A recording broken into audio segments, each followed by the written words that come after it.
a girl a-running in a group. She had a high-speed motor in a 40 Ford coupe. She had a racing cam and a supercharged.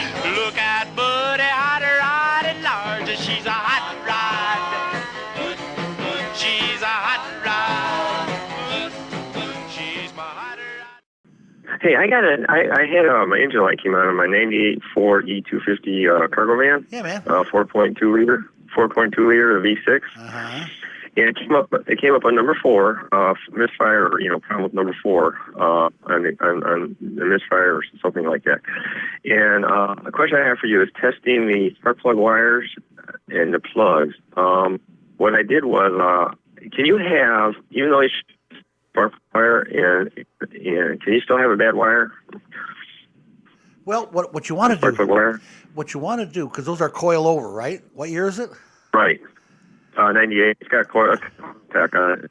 Yeah. What you want to do is take the coil pack off and look at that rubber boot that goes down on the spark plug. You're liable to find the problem right there. You'll find a little spot, a little silly-looking spot like black or white, where it's the spark is jumping out of there. If you don't, then grab the spark plug out and have a look at it. And the condition of the spark plug will tell you kind of what you want to know. You have to look at that. If it's real black, that means it's not firing and it's getting too much fuel. If it's real white, that means it's getting too much air. And if there's little crusties on it, that's not good. Yeah. You're burning oil or antifreeze, one of the two. That particular. Well, I did pull the plug. Yeah. I did pull the plug. And what I did, one of the things I did was I took the plug out, and I had another plug that I could just stick in the hole, and I turned the people back on, and then I took the plug and got just enough away from some metal. I had a spark. Okay. So I was getting the spark. You know you have spark. Yeah. Okay, because you can also take that coil off, stick a spark plug in it, and lay it on the engine intake manifold, and just crank it a couple of times and see if you get a spark on the plug. If you do, if I get the spark, you might want to check your injector. Now, I want to tell you one more thing that motor is known for. It's called an intake runner, and they're part of the problem on the intake, and they have a tendency to get loose and cause cylinder misfires. They can cause a complete misfire on one bank or one cylinder.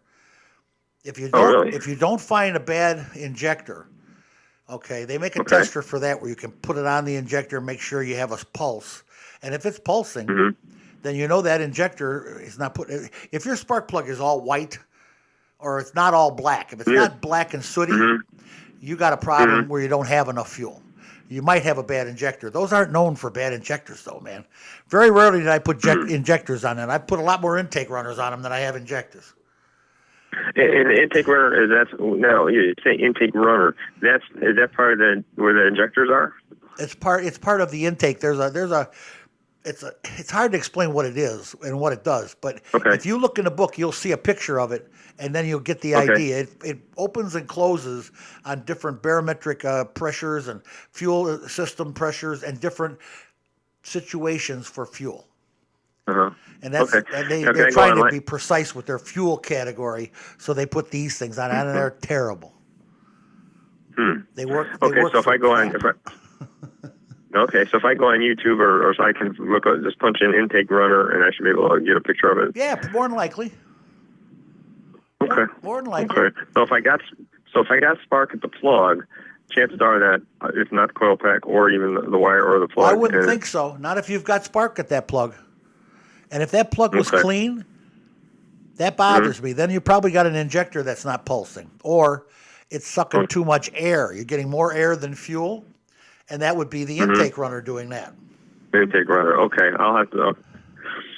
All right. They only did that for about 3 years, so make sure your year of van has it. But I'm pretty sure it does. Okay. Especially that motor. That was not one of their best motors. Ford had their problems with that Ford too. Yeah, it's got 132,000 on it. Oh, you're doing good. You must have been good with the oil changes. You must have been religious. Yeah, it's been a good van. I don't drive it a lot, but it's been a good van. Well, good for Okay, you. that was it. Thanks, buddy. Thanks for calling the car guy. Bye. That's what we do. We love to help out. That's our MO. But you know what? We got to go right to the car phone. Let's talk to the car phone. Hey, you're on with the car guy. Hello? Hey, I got a... Hello, can you hear me? Yeah, man. Okay, I've got a 2008 CRV, and I got a recall on this thing probably about 3 years ago. But I keep on saying, don't bring it in because we don't have any airbags to replace it with. And I just recently got a letter in saying that not only do they not have the airbags to go into it, but that I shouldn't have anyone ride in the front seat with me. What do you tell your wife, buddy? What do you say to your wife? No, you can't ride. You can't ride in the front seat. Exactly, and I'm thinking about maybe taking this into like an auto body shop and having them take the airbag out. Well, you know what? That's illegal. I'll be honest with you. I wouldn't do it in my shop because it's illegal and I could get fined. But if you find somebody, call me on the side and let me know who it is. I'll send some people to them because I want people to be safe. I don't care. This is just silly. Chevy had a thing like that with one of their airbag things. Don't let anybody ride in the front seat. What are you talking about? What? My wife's got to be I got to drive Miss Daisy everywhere. What's going on here? Exactly. So, I'm sitting there trying to figure, so is there a way of making those things explode when no one's in the car so you can drive it around? Well, yeah. No, the best thing you got to do is take them out. You don't want them to explode. Not all of them are killers, but the ones that are deadly killers. They throw shrapnel. They'll blow the windows out of the car. They got so much ammonium nitrate in them. So you can imagine what they'll do to your head and the rest of you. I mean, it's just not right. Now, and you don't know if you have one of those or not. Nobody knows.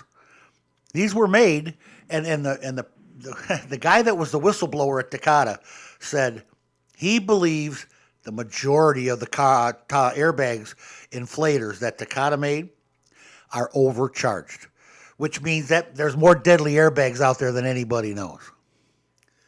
I hope you need to call the Honda dealer again or something and say, hey, can't you do anything for me with these new inflators?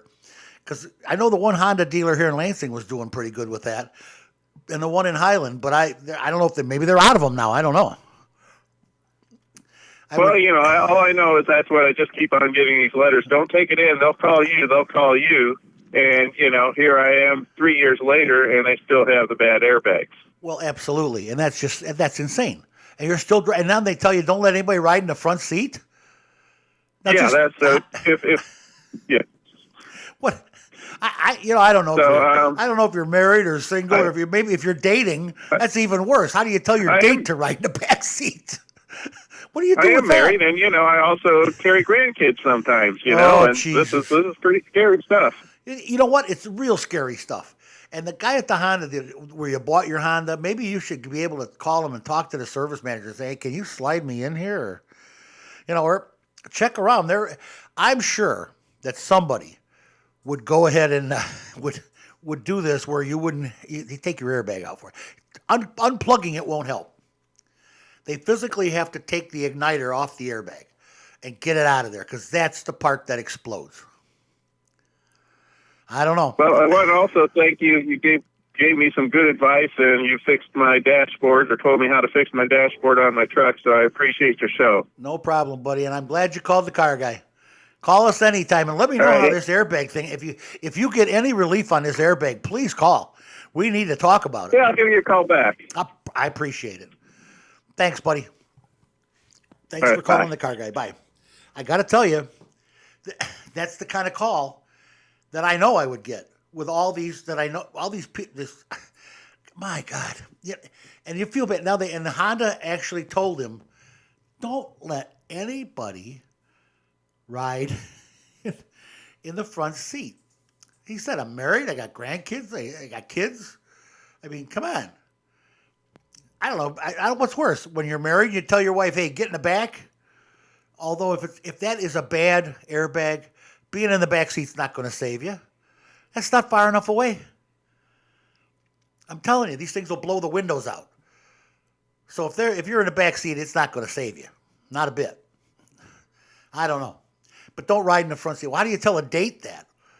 Hey, honey, you want to go for popcorn or something? You want to go? Let's go to Blue Top Drive-In. You ride in the back, I'll ride in the front. Oh, come on. You understand why I'm worked up about this. He's not the only one to tell me that this has happened to him. This is not the first one. It won't be the last. It absolutely will not be the last.